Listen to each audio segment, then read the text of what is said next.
عليكم ورحمة الله تعالى وبركاته. إن الحمد لله نحمده ونستعينه ونستهديه ونستغفره ونتوب إليه ونعوذ بالله من شرور أنفسنا ومن سيئات أعمالنا.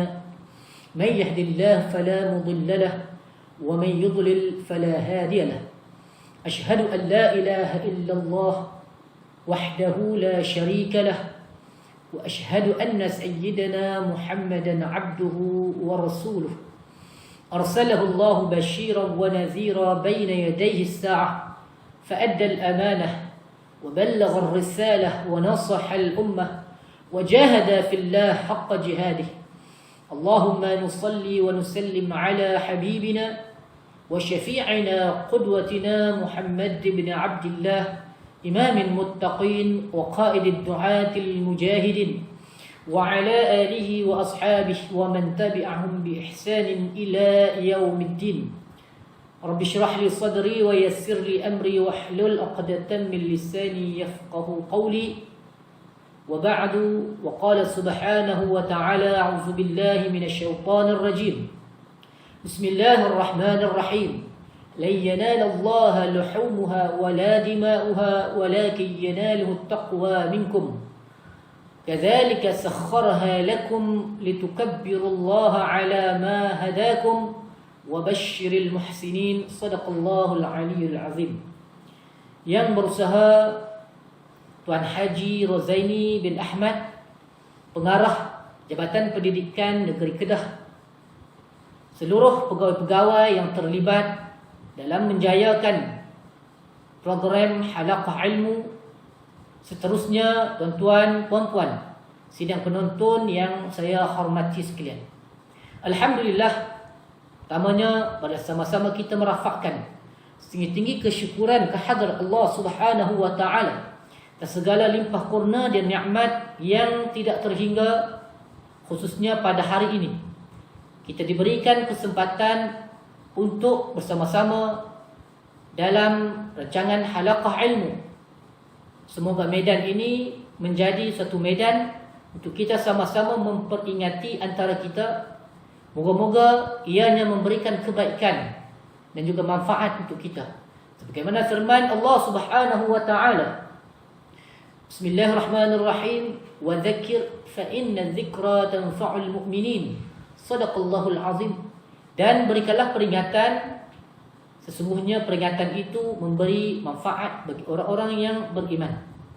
Tuan-tuan, sidang penonton yang saya hormati sekalian, alhamdulillah pada pagi ini tuan-tuan bersama dengan saya dalam program Halaqah Ilmu, yang mana pada hari ini kita akan membicarakan satu tajuk, iaitulah apakah amalan dan penghayatan Aidil Adha. Moga-moga perbincangan kita, perkongsian kita pada hari ini akan memberikan kebaikan kepada kita, mengingatkan kita yang lupa, dan moga-moga kita dapat menambah amal ibadah kita di dalam kita menyambut Aidil Adha yang kita akan sambut tidak berapa hari lagi. Tuan-tuan yang dikasihi sekalian, pada hari ini 18 Julai bersamaan dengan 8 Zulhijjah, yang mana kita akan bertemu dengan 9 Zulhijjah pada besok hari, iaitulah pada 9 Julai. Yang mana 9 Zulhijjah adalah suatu hari yang penting bagi kita umat Islam. 9 Zulhijjah juga dikenali sebagai Yaum Arafah, yang mana pada hari itu, pada hari Yaumul Arafah ini, umat Islam yang mengerjakan ibadah haji, mereka akan berwukuf di Arafah, di satu tempat yang terletak berhampiran dengan Mekah, sekitar 20 km ke 25 km daripada Mekah Al-Mukarramah. Di situ umat Islam yang mengerjakan ibadat haji berwukuf, yang juga merupakan kemuncak kepada ibadah haji.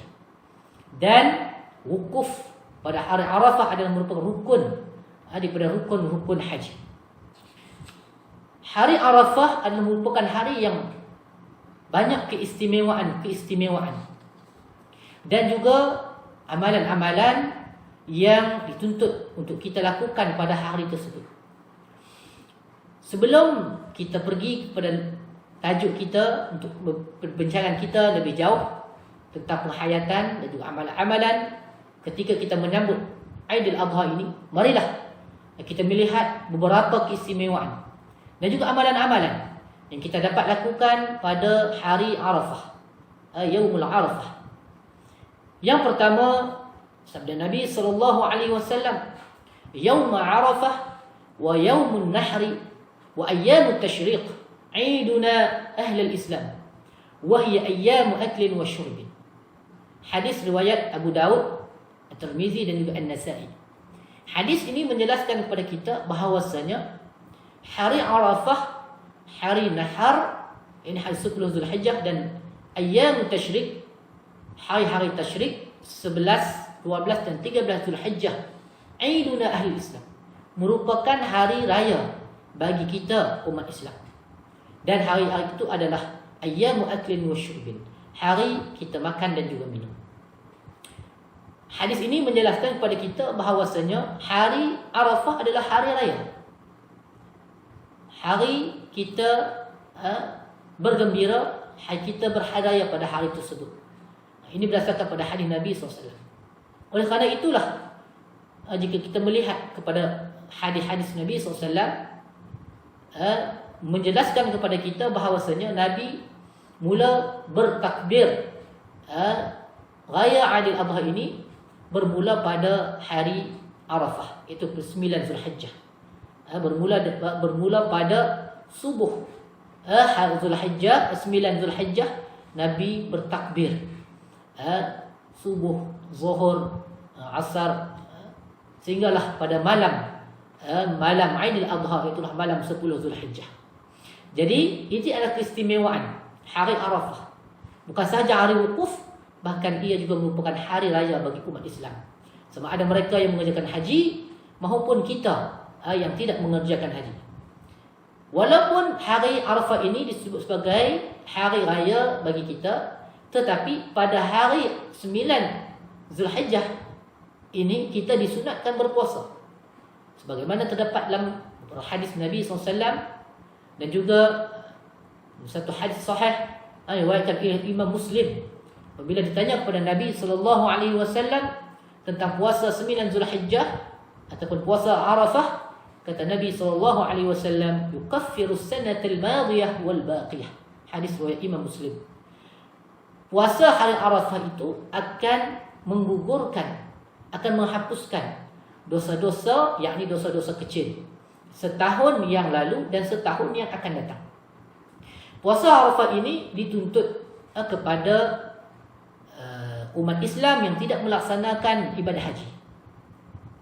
Bagi mereka yang mengerjakan ibadah haji, mereka tidak dituntut untuk berpuasa pada hari tersebut. Walaupun puasa pada hari, bagi mereka yang melakukan ibadah haji, puasa pada Arafah itu juga dibolehkan. Menurut riwayat yang lain, Nabi SAW tidak berpuasa pada 9 Zulhijjah ketika Nabi melaksanakan fardu haji. Jadi tuan-tuan dan puan sekalian, yang ketiga, perkara yang ketiga tentang keistimewaan hari Arafah ini ialah disebut dalam hadis Nabi SAW, hari Arafah adalah hari afdal dan hari mustajab doa, ataupun hari sebaik-baik kita berdoa.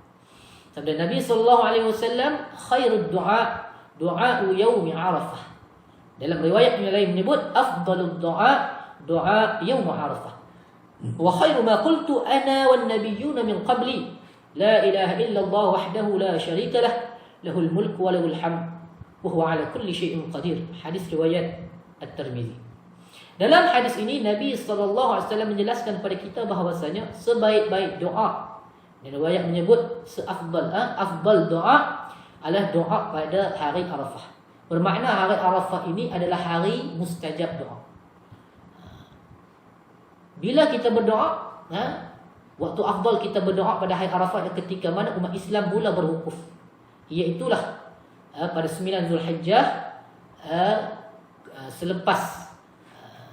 setelah tergelincir matahari pada waktu zuhur, sehinggalah terbitnya fajar pada 10 pagi 10 Zulhijjah. Itu adalah waktu wukuf, dan waktu itulah yang disebut sebagai waktu mustajab doa. Jadi para ulama terdahulu mereka berhimpun, mereka akan pergi ke masjid. Mereka yang tidak melaksanakan ibadat haji, mereka akan berhimpun di masjid-masjid untuk mereka mengambil kesempatan waktu berwukuf umat Islam yang mengerjakan ibadat haji di Arafah. Ketika itu mereka berdoa kepada Allah Subhanahu wa taala. Jadi tuan-tuan dikasih sekalian, dalam hadis ini juga Nabi SAW menyebut satu zikir, yang mana zikir ini menjadi amalan para ulama, disebut sebagai zikir Arafah. Iaitulah kata Nabi SAW, khairu ma qultu, sebaik-baik apa yang diucapkan oleh aku. Apa yang diucapkan oleh Nabi maknanya apa yang Nabi zikir Nabi SAW. Wan nabiyyuna min qabli, dan begitu juga dengan nabi-nabi sebelum daripada aku.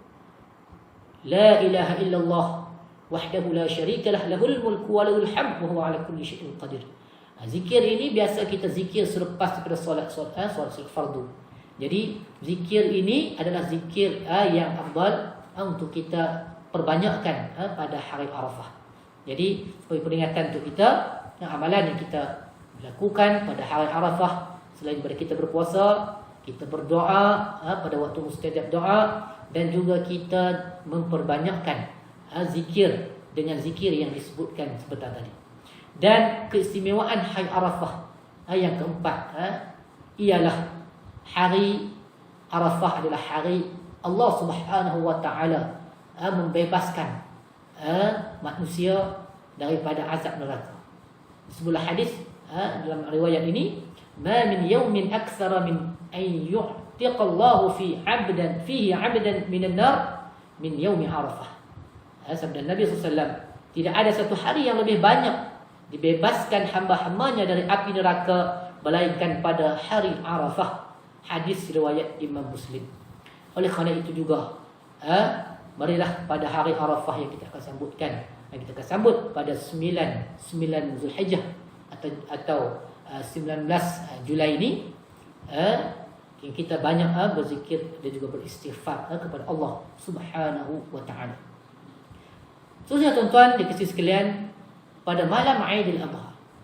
Malam Aidil Adha ini biasa kita sebut sebagai malam raya. Yang mana malam raya ini biasanya kita akan bertakbir, iaitu takbir raya. Sebagaimana yang kita biasa takbir pada setiap raya Aidil Fitri dan hari Aidil Adha. Jadi takbir pada malam raya Aidil Adha ini dia ada dua jenis takbir. Iaitulah takbir muqayyad dan takbir mursal. Takbir muqayyad dan juga takbir mursal. Takbir pada 9 Zulhijjah yang mana Nabi lakukan selepas bersolat subuh 9 Zulhijjah sehingga sampai ke malam Aidil Adha. Takbir itu adalah takbir muqayyad, yang mana takbir yang terikat dengan waktu dengan solat fardu. Maknanya takbir selepas kita sembahyang fardu, kita bagi salam, kemudian kita terus bertakbir. Itu nama dia takbir muqayyad, selepas setiap solat fardu. Takbir mursal dalam ketika malam raya Aidil Adha, dia ada takbir muqayyad dan takbir mursal. Takbir muqayyad mana selepas sembahyang fardu kita bertakbir, selepas sembahyang maghrib kita bertakbir, selepas sembahyang isya kita bertakbir. Kemudian ada takbir mursal, yang mana takbir mursal ini takbir yang tidak terikat dengan waktu sembahyang, juga dikenali dengan takbir mutlak. Maknanya pada malam Aidil Adha itu kita boleh bertakbir sehinggalah ke pagi, sehinggalah sebelum kita menunaikan solat sunat Aidil Adha. Walau bagaimanapun, takbir mursal ini lebih ditekankan pada malam Aidil Fitri, kerana takbir pada raya Aidil Fitri adalah masa untuk kita bertakbir itu terhad. Itulah sehingga sehinggalah kita sembahyang sunat Aidil Fitri, maka selepas solat sunat Aidil Fitri tidak ada lagi takbir raya. Berbeza dengan Aidil Adha, yang mana sambutan Aidil Adha ini kita ada masa bertakbir sehingga 13 Zulhijjah. 9 Zulhijjah kita dah bertakbir, takbir muqayyad. 10 Zulhijjah kita bertakbir, 11, 12 dan juga 13 Zulhijjah sehingga waktu asar kita bertakbir.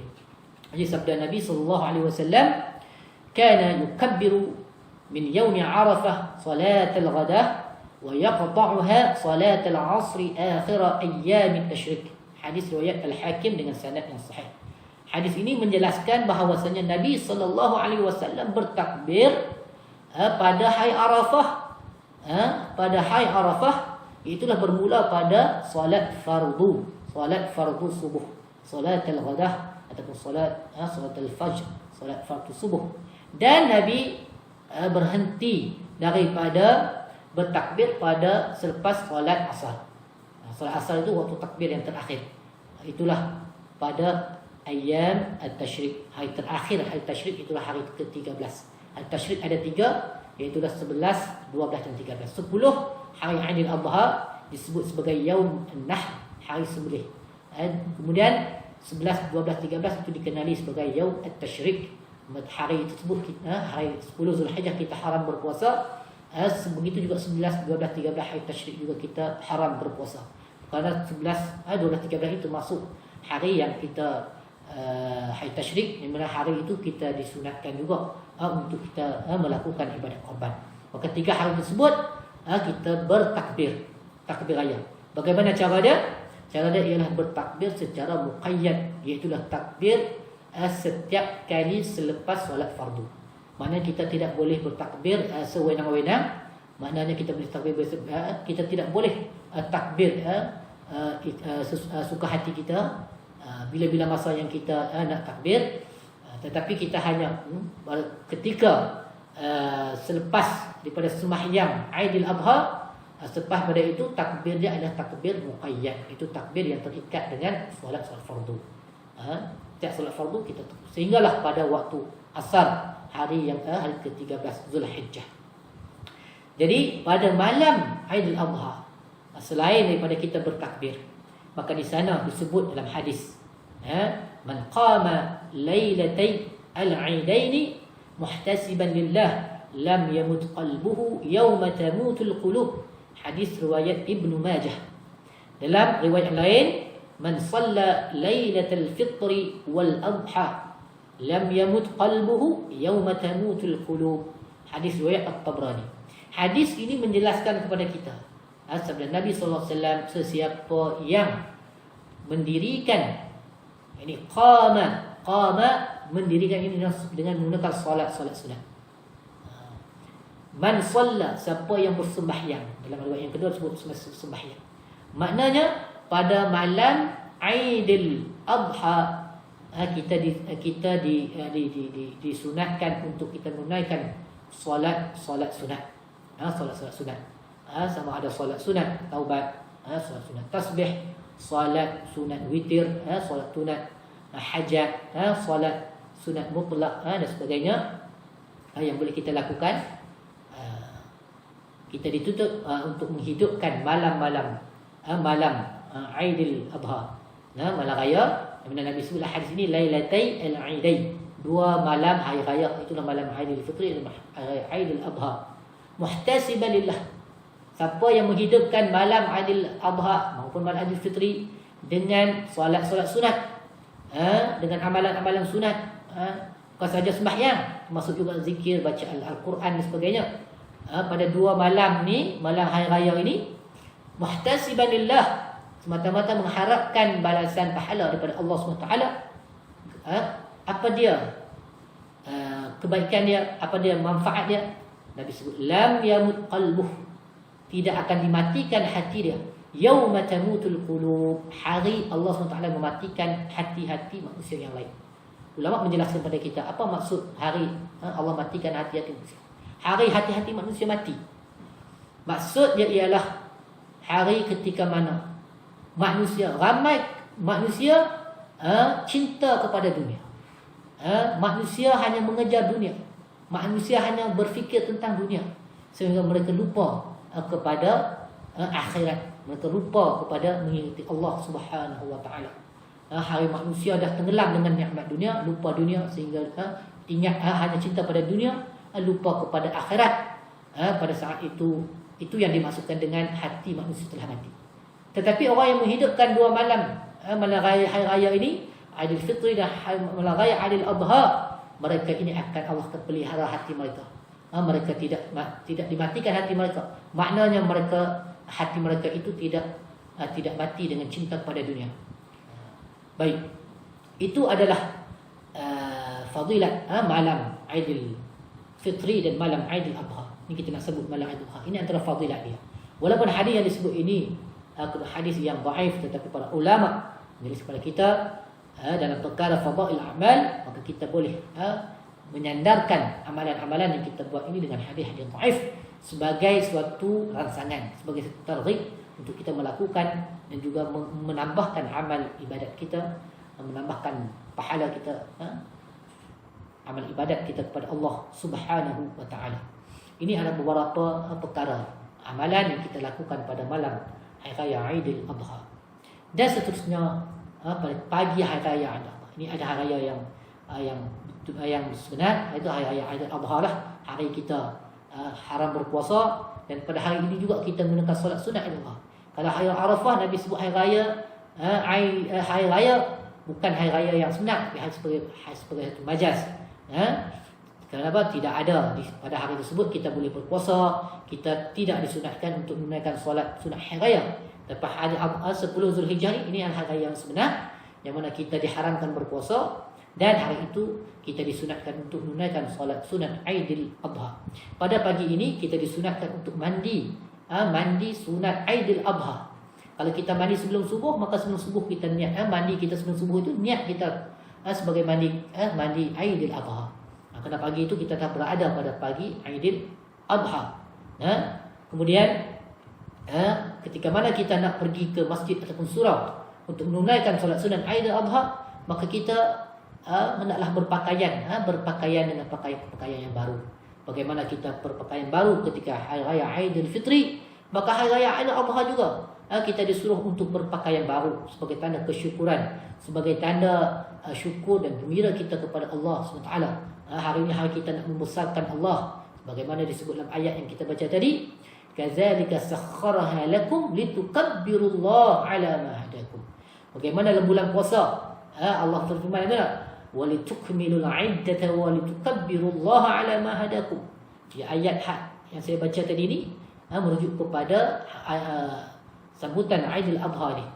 Selama kita berkorban, melakukan ibadat korban, kemudian kita pada hari tersebut, hari kita ini membesarkan, mentakzimkan Allah Subhanahu wa taala, itulah dengan kita menggunakan solat Aidil Adha, dan juga kita bertakbir membesarkan Allah SWT ala ma hadakum, tanda syukur kita atas segala nikmat yang telah Allah tunjukkan kepada kita.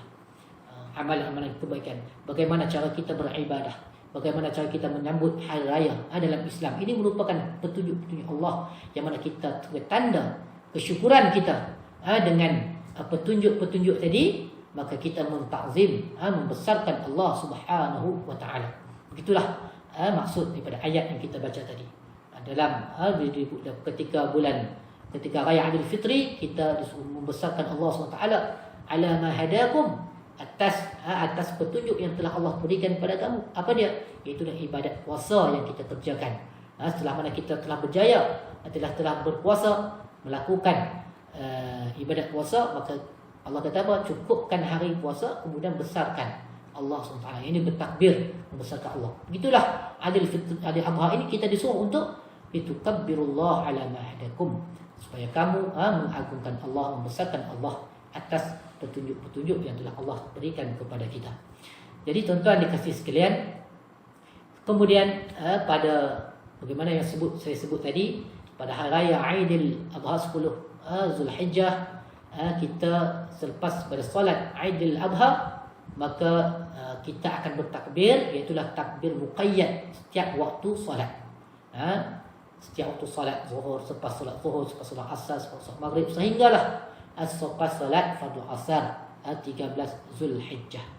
Jadi tuan-tuan di sekalian, panjang 10 sehingga 13 Zulhijjah ini kita disuruh, kita dituntut untuk melakukan ibadah korban. Yang mana ibadah korban ini sebagai satu tanda kesyukuran kita kepada Allah atas segala nikmat yang telah Allah Subhanahu Wa Taala berikan kepada kita.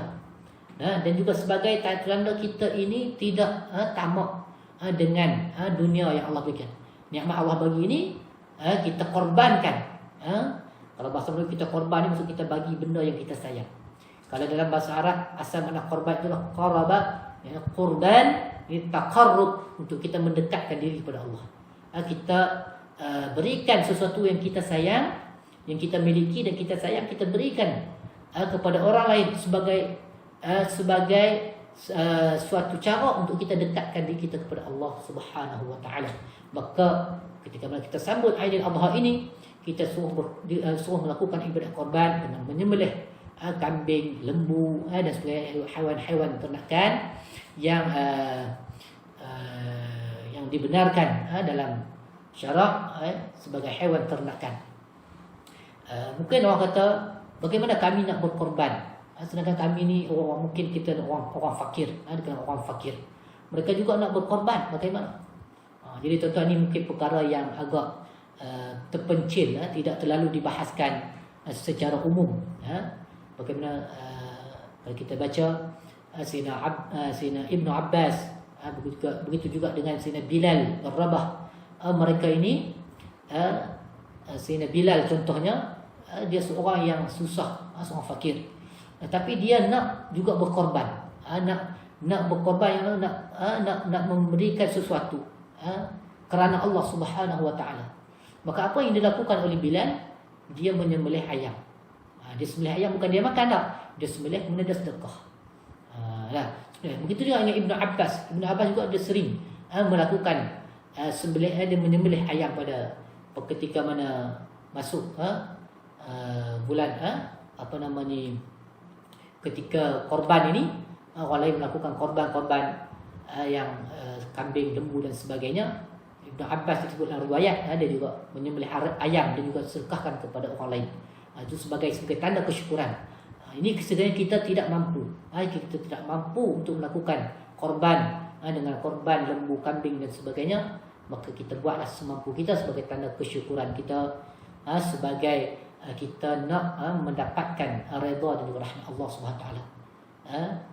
Korban ini apa yang sebagaimana disebut oleh Allah Subhanahu Wa Taala dalam ayat yang kita baca tadi, la yanalallaha luhumha wala dima'uha walakin yanaluhu taqwa minkum. Tidak sampai, tidak mencapai redha Allah,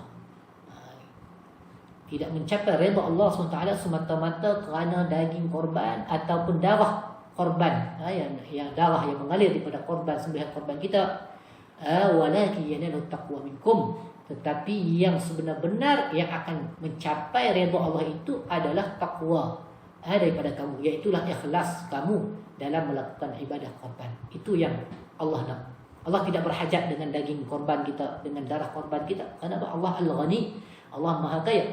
Tetapi korban kita itu adalah untuk nak mendapatkan redha dan rahmat Allah. Dengan bagaimana? Dengan cara kita redha, kita ikhlas melakukan ibadat korban itu kerana Allah Subhanahu Wa Taala, maka yang kita dapat adalah redha Allah Subhanahu Wa Taala dan ganjaran pahala di sisi Allah Subhanahu Wa Taala. Jadi moga-moga perkongsian kita pada hari ini memberikan sedikit sebanyak kebaikan untuk kita, dan juga peringatan untuk diri saya dan tuan-tuan yang menonton pada hari ini, kita dapat amalkan dalam kehidupan kita. Sekali lagi saya ulang, supaya kita tidak lupa melakukan ibadah puasa sunat Arafah. Kita banyakkan doa, kita banyakkan zikir la ilaha illallah wahdahu la syarikalah lahul mulku wa lahul hamd wa huwa ala kulli syai'in qadir. Kemudian kita bertakbir pada malam raya, kita menghidupkan malam raya dan kita lalai pada malam raya.